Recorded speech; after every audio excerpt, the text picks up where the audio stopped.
కథను వినబోయే శ్రోతలకు మనవి, ఈ కథ నచ్చితే లైక్ చేయండి, బంధుమిత్రులతో షేర్ చేయండి. ఇప్పటి వరకు సబ్స్క్రైబ్ చేయకపోతే సబ్స్క్రైబ్ చేయండి. అదేవిధంగా బెల్ ఐకాన్ కూడా నొక్కడం మర్చిపోకండి. మీ సూచనలు, సలహాలు కామెంట్లలో తెలపండి. Thank you. ప్రస్తుతం చెప్పబోయే కథ పేరు దురాశాపరుడు. బాగ్దాద్ నగరానికి ఖలీఫా అయిన హారూన్ అల్ రషీద్ ఒకనాడు మారువేషంలో నగర సంచారానికి బయలుదేరాడు. ఆయన వెంట మంత్రి జాఫర్, అంగరక్షకుడు మస్రూర్ కూడా మారువేషాలలో ఉన్నారు. ఆయన వీధులన్నీ తిరిగి టైగ్రిస్ నదిపై ఉండే రాతి వంతెన వద్దకు వచ్చేసరికి అక్కడ ఒక కళ్ళు లేని ముసలి బిచ్చగాడు దారిపోయేవారిని ధర్మం అడుగుతూ కనిపించాడు. ఖలీఫా ఆ ముసలివాడిని చూసి జాలిపడి వాడి చేతిలో ఒక బంగారు దీనారం ఉంచాడు.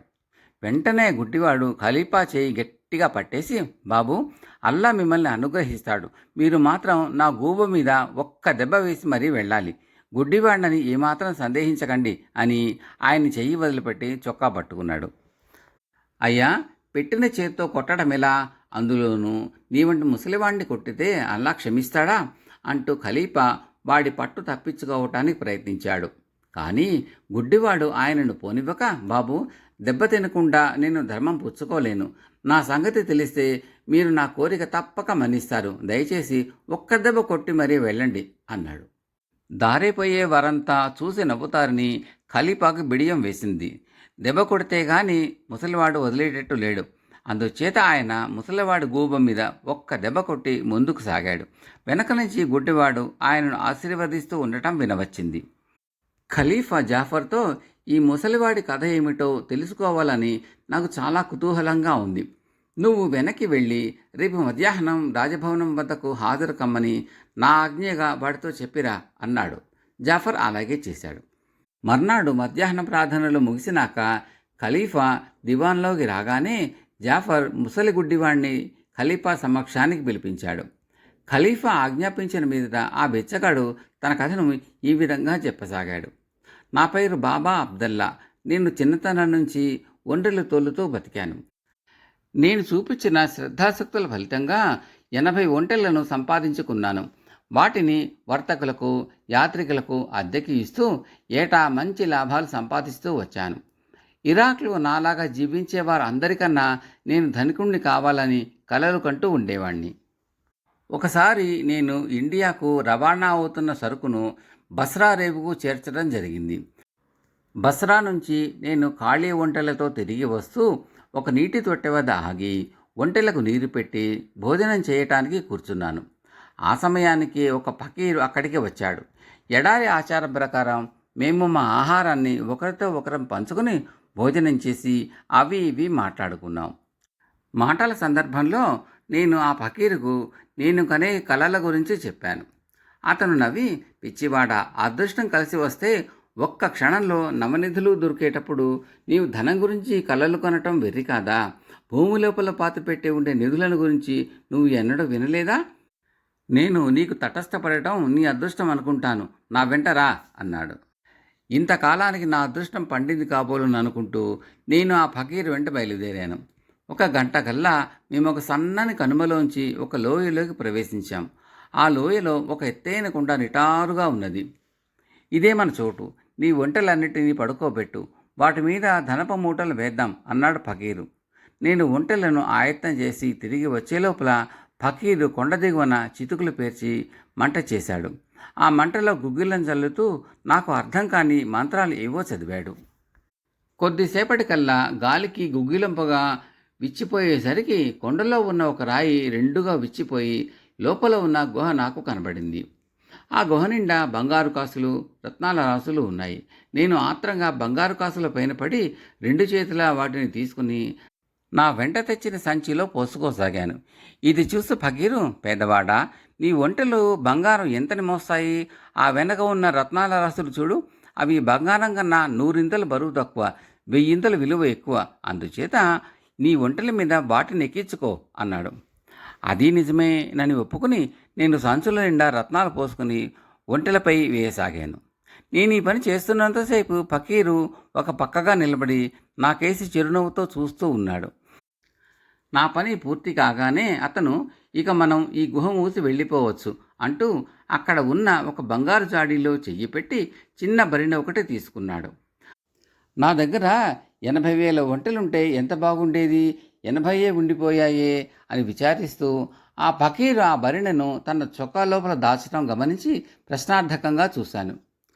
ఇందులో కంటికి రాసుకునే అంజనం తప్ప మరేమీ లేదు అన్నాడు ఫకీరు. జాడిలోంచి నేను కూడా ఆ భరిణెను తీసుకోవడానికి ప్రయత్నించబోతుంటే అతను నన్ను వారించి, ఇవాళకు తీసుకున్నది ఇది చాలు అన్నాడు. మేము బయటికి వచ్చాక ఫకీరు ఏదో మంత్రం చదివాడు. రాయి ఎప్పటిలాగానే మూసుకుపోయింది. అతుకు కూడా ఏమాత్రం తెలియరాలేదు. మనం బయలుదేరిన చోటుకి తిరిగి వెళ్ళగానే ఈ రత్నాల రాసులను చెరిసగం పంచుకుందాం అన్నాడు ఫకీరు. ఇద్దరము తిరిగి వచ్చేటప్పుడు నేను ఆలోచించగా అతనికి సగం సొత్తు ఇవ్వటం అనవసరమని తోచింది. ఎందుకంటే నా ఒంటెలు లేకపోతే అతనికి ఈ రత్నాలను తెచ్చుకునే మార్గం లేదు. అదీకాక నేను వెంట ఉంటేనే తప్ప ఆ గుహ తెరుచుకోదేమో. నేనే శ్రమపడి ఈ సంచులన్నీ ఒంటెలపైకి ఎత్తాను. అతను నిలబడి చిరునవ్వు నవ్వటం తప్ప ఏమీ శ్రమ పడలేదు. మేము బయలుదేరిన చోటు చేరుకోగానే, అయ్యా ఫకీరు, సన్యాసిలాగా తిరిగి నీకు 40 ఒంటెల బరువు రత్నాలు దేనికి? అవి ఉన్న చోటు చూపించినందుకు నీకు అంత వాటా ఇవ్వాలా అన్నాను. ఆ మాటకు ఫకీరు ఆగ్రహించక, పిచ్చివాడా, నేను దీన్ని పేద సాదాలకు పంచుతాను, లేకపోతే నాకీ ధనం దేనికి? నీకు ఒక్కటి తెలియదల్లే ఉంది. ఒక్కొక్క ఒంటెపైన ఒక మహారాజు విలువ చేసే రత్నాలు ఉన్నాయి. 40 ఒంటెలు వెంట పెట్టుకుపోయినా బాగ్దాదులో నీకన్నా ధనికుడు ఉండడు. అందుచేత అనవసరంగా దురాశ పడకు అన్నాడు. ఆ మాట నిజమేనని తెలిసి కూడా నేను అందుకు చెప్పలేదు. కానీ ఒంటెలను తోలటం చాలా గడ్డు పని. అలవాటు లేనివాడివి 40 ఒంటెలను నడపలేవు. అవన్నీ నీకు దక్కవని చెప్పాను. అదీకాక నీకు గుహ తెలుసు కనుక ఎప్పుడు కావాలిస్తే అప్పుడు మళ్ళీ వెళ్ళి రత్నాలు తీసుకుపోవచ్చు. కొద్ది ఒంటెలనే తీసుకుపోవడం అన్ని విధాలా మంచిది అన్నాను. అది నిజమే, నాకు 20 ఒంటెలను మాత్రం ఇవ్వు అన్నాడు ఫకీరు. అతను అంత సులువుగా నా మాట విన్నందుకు సంతోషించి అతనికి 20 ఒంటెలు ఇచ్చాను. అతను బస్రా దారి పట్టాడు, నేను బాగ్దాద్ దారి పట్టాను. కానీ కొద్ది దూరం వెళ్ళానో లేదో దురాశ నన్ను తినేయసాగింది. ఫకీరు తీసుకుపోతున్న 20 ఒంటెల మీద ఉన్న రత్నాలతో పాటు నా ప్రాణాలు కూడా పోతున్నాయా అనిపించింది. నేను నా ఒంటెలను ఆపి ఫకీరును ఎలుగెత్తి పిలుస్తూ వెనక్కు పరిగెత్తాను. ఫకీరు నా కేకలు విని ఆగాడు. నేను ఫకీరుకు ఏవేవో కారణాలు చెప్పి బతిమాలి కంట నీరు పెట్టుకుని ఆ 20 ఒంటెలను కూడా నాకే ఇవ్వటానికి ఒప్పించాను. తర్వాత నేను అతన్ని కౌగలించుకుని సెలవు అడిగాను. తమ్ముడు, అల్లా అనుగ్రహించి ఇచ్చిన ఈ ధనాన్ని వివేకంతో ఖర్చు చెయ్యి, నన్ను మర్చిపోకు అన్నాడు ఫకీరు. అప్పటికైనా నేను వెళ్ళిపోతే ఎంత బాగుండేది. కానీ నాకు ఆ రోజు మంచిది కాదు. ఆ ఫకీరు తన చొక్కాలో దాచుకున్న భరిణె నాకు జ్ఞాపకం వచ్చింది. అది కూడా తీసుకుంటేనే కానీ నా అదృష్టం పూర్తి కాదు అనిపించింది. ఇందులో ఆ రత్నాలన్నిటికన్నా విలువైనది ఇంకేదో ఉండాలి. లేకపోతే ఆ ఫకీరు ఆ భరిణె ఉంచుకుని రత్నాలన్నిటినీ నాకంత సులువుగా ఇచ్చి ఉండడు. అన్నా, ఒక్కటి చెప్పు, ఈ భరిణెలో ఏముంది? నీ జ్ఞాపకార్థం ఆ భరిణెను నాకు ఇవ్వరాదా అన్నాను. ఫకీరు దాన్ని ఇష్టపడి ఇవ్వకపోతే వాణ్ణి అక్కడే చంపి అయినా దాన్ని తీసుకునేందుకు నేను సిద్ధపడ్డాను.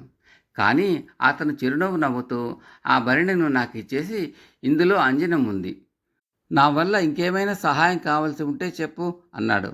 నేను భరిణె మూత తీసి, అన్నా, ఈ అంజనం ఉపయోగం ఏమిటో కూడా చెప్పి పుణ్యం కట్టుకోరాదా అన్నాను. అందుకు అతడు, ఈ అంజనాన్ని ఎడమ కంటి రెప్ప కింద అంచును రాసుకుంటే భూమిలో ఉండే నిధి నిక్షేపాలన్నీ కనిపిస్తాయి.